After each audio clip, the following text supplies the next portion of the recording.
What's up, everybody? Welcome back to my YouTube page, The World of I, who is I, me, Leon.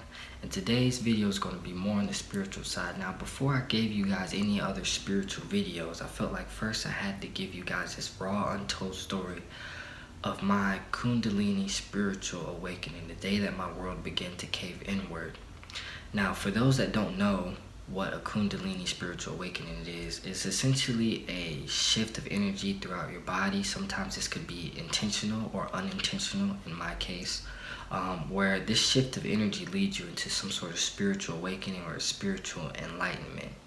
Now, as I said, this was something unintentional. This is something I was not looking for. That's why I believe that this experience was very so unpleasant for me. It was very chaotic, confusing, dark, violent. It just led me down a spiral that I was not looking for at all. And so now the reason I believe it was so violent and forceful is because I've had spiritual experiences throughout my life. I am an empath. I have a very good sense of self, and because of this, a lot of people come to me for advice and things of that nature. And I'm very self-reliant, and I've always been someone that has understood my internal world, even though I am a Gemini and I do have a lot of conflicts internally, whether if it's what I want to eat or more personal questions like what I should do with my life. Now, I did study abroad last year. I came back August of 2016, and that experience was spiritual in itself.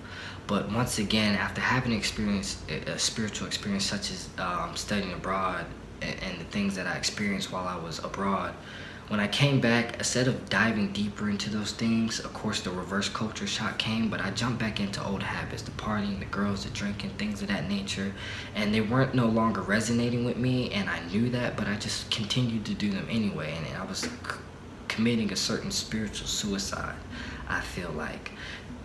Now, February of this year comes, I get some bad news that kind of puts me in a bad mental space. It was a very traumatic experience for me when I got that news. Something that I'm definitely not comfortable talking about now, but maybe someday in the future I'll give a video on that because it's something I'm still dealing with today. Now, between February and early May, when I had my spiritual awakening, I began to, as my doctor would say, self-medicate. I began to drink and smoke a little bit more than I would have liked to. Now, 2 weeks prior to my spiritual awakening, because I have, like I said, a great sense of self, I felt my body was off. I just felt, nothing felt right. I wasn't eating, I wasn't sleeping. Mentally, I just wasn't in the right place. I started feeling aches and pains all over my body, and now I know these were kind of the preliminary symptoms of this spiritual awakening that was going to happen on May 4th. That was right around the time that this happened. Now, in the midst of that time, during May 4th, I'm about to graduate at college, and my birthday's coming up. I'm dealing with stresses from exams, capstone classes, things of that nature, and none of it just was. It made what used to have worth and value to me just didn't really hold the same weight as it used to. So it was very confusing and chaotic for me to begin with, which kind of was a lot of source to my internal struggle that was giving me a lot of stress. So I came home one day from class. I worked from 7:30 in the morning to 12. Then I came home from class from like 2 to 4. So I came home like around 4 or 5. So I told myself I'm gonna relax, I'm gonna smoke a little bit and just chill. So I did that, and I was like, well, before I fall asleep, let me get up and go use the bathroom. So right before I went to pee, I had looked in the mirror. And for that split second between where I stopped looking in the mirror and pivot to go use the bathroom, this weird sensation came over me where my body got stiff for a split second, and I began to feel like this energy escaping throughout my head, basically, where I really felt like my soul was leaving me, like something was beginning to open up, and it had a sort of heat to it, like I could feel the energy escaping my body. And with that, as I said, it was like an outer body experience, and with that my heart started to race. I began to feel hot and cold, dizziness. My vision became more narrow focus, and everything outside this focal point began to be blurry. I would look at my hand, I could see like this fuzziness like illuminating from my skin, which I believe was my aura.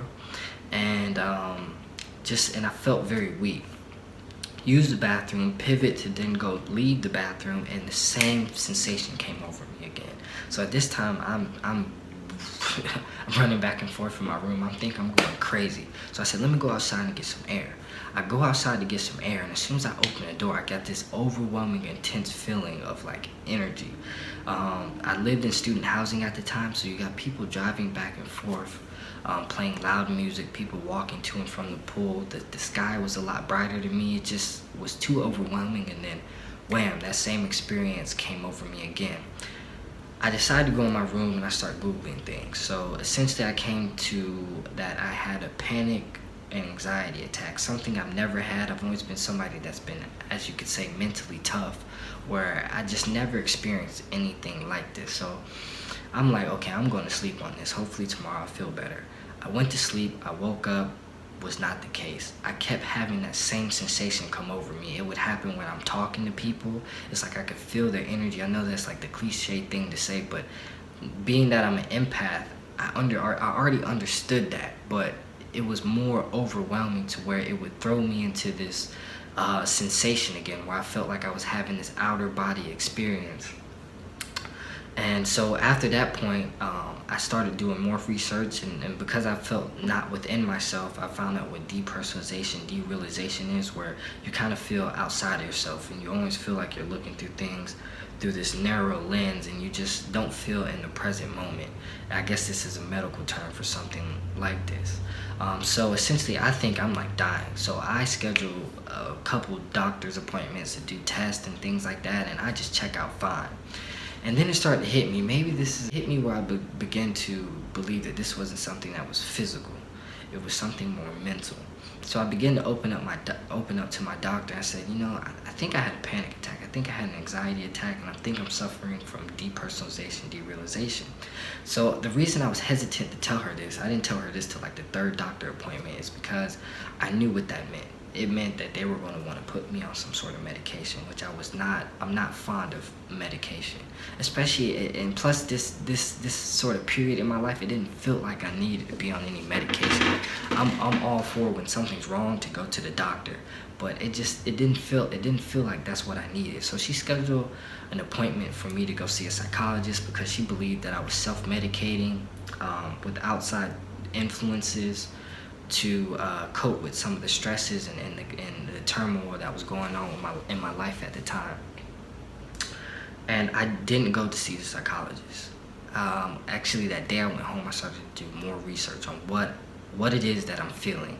And so it led me down a rabbit hole that ended in meditation. Here's another example of the universe been trying to lead me into a more gentle spiritual awakening, but I ignored it. I brushed it to the side. I did already know what meditation was, and I had already meditated multiple times before and seen the benefits of it. 3-4 years prior to this, there was a Buddhist teacher on my campus who used to have these like weekly spiritual meditational sessions, and I used to go, and I did feel a euphoric feeling coming over me, where I would also feel euphoric feelings at concerts, you know, other spiritual instances that I would have, but I would always brush them to the side, as I said.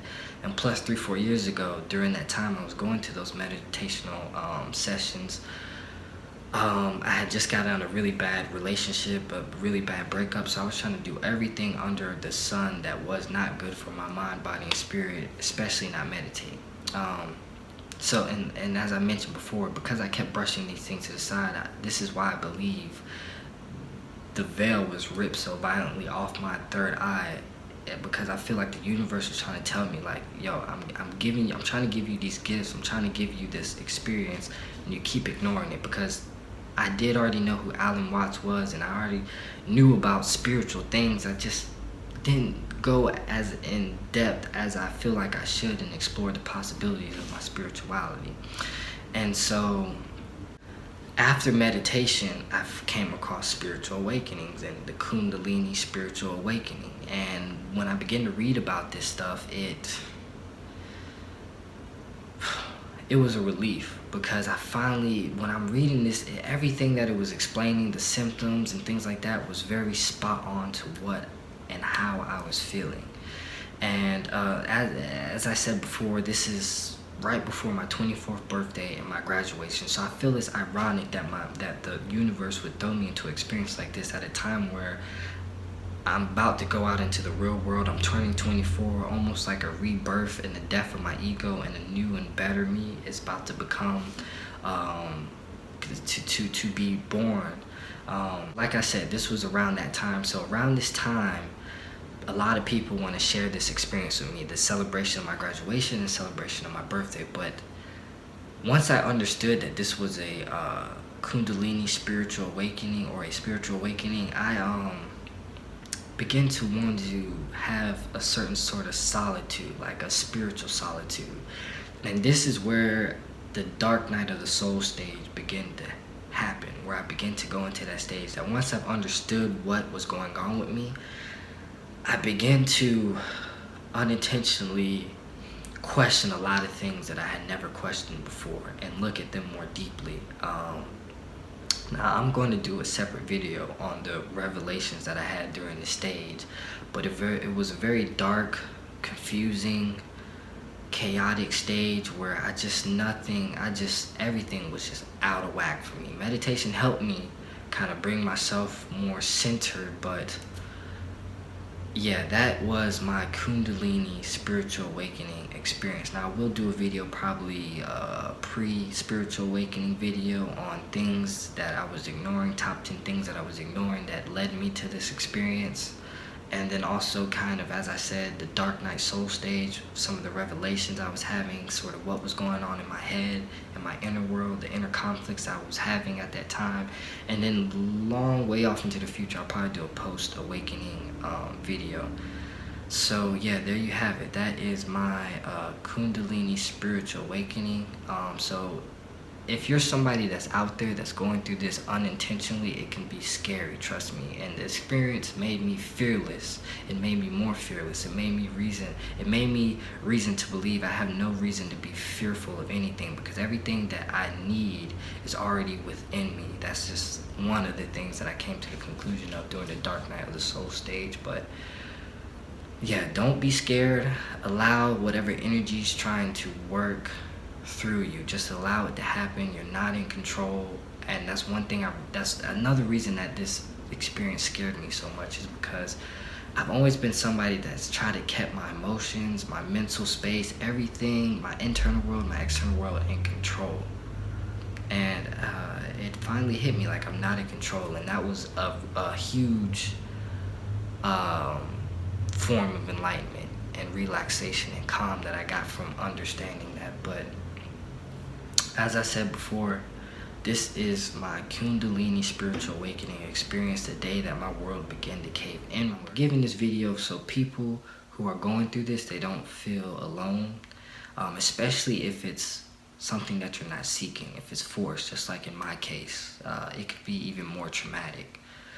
So I would definitely say stay tuned, because I am going to give a video on the dark night of the soul stage of this Kundalini Spiritual Awakening. And to remind you, this is a continuous process.